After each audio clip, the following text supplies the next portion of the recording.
Au cœur de l'actualité, recevez nos informations et ne ratez pas sous aucun prétexte. Bienvenue donc sur notre chaîne qui vous sélectionne les meilleurs. Pour cette fois encore, les nouvelles sont très inquiétantes. Samuel Eto'o au centre d'un polémique. En effet, voici ce qu'il faut savoir dans cette vidéo. Accrochez-vous simplement et suivez jusqu'à la fin. Quel avenir dans le football camerounais pour Samuel Eto'o? Telle est la question fondamentale qui se pose depuis le début de l'affaire Fecafoot, d'abord contre le gouvernement, et ensuite la CAF. Déjà, commence par liker cette vidéo et abonne-toi aussi. Alors, il faut souligner que le président de la Fecafoot souhaite la preuve la plus importante. Il suppose que celle-ci ne sera pas considérée lorsque les juristes vont se pencher sur l'enregistrement concernant l'audio commenté en août de l'année 2023. La CAF avait elle-même déclaré avoir reçu des déclarations écrites de plusieurs parties prenantes du football camerounais, pour examiner et enquêter sur certains comportements inappropriés présumés de M. Samuel Eto'o. Et s'adressant à The Guardian, les avocats de Samuel Eto'o ont insisté sur le fait que l'enregistrement n'apportait pas de preuves de trucage de match et ont mis en doute sa légalité. Ils ont déclaré aussi que leur plainte auprès de la FIFA affirmait que Mosango Omba avait joué un rôle déterminant dans le lancement d'une campagne médiatique contre Eto'o, et l'accusent donc d'avoir enfreint plusieurs parties du code d'éthique de la FIFA. Ils parlent notamment de diffamation, d'une atteinte à l'intégrité physique et morale, et d'un abus de pouvoir, ainsi qu'une violation des règles de conduite générale et de l'obligation de confidentialité. Nous avons pu identifier certaines des personnes qui ont contribué à cette situation, en particulier le secrétaire général.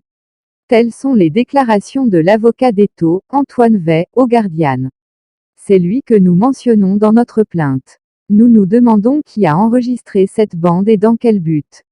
En réalité, les avocats espèrent que l'affaire va se transporter sur la place publique pour que l'opinion en commente l'affaire pour forcer la main de la CAF. Mr Eto'o ne reconnaît pas avoir tenu une conversation relative à la corruption. Et justement, si vous écoutez l'enregistrement, il essaie bien jouer son travail en rassurant le président d'un club au sujet de certains problèmes qu'il rencontre. Il fait savoir que tout sera réglé, mais il ne dit pas expressément que c'est par des moyens illégaux ou quoi que ce soit de ce genre de prétention. Alors, l'on ne voit pas vraiment quel est l'avantage de cet enregistrement. Il n'a nullement grand-chose assimilable à la procédure, et fait simplement partie d'une campagne visant à saper la réputation d'Eto'o.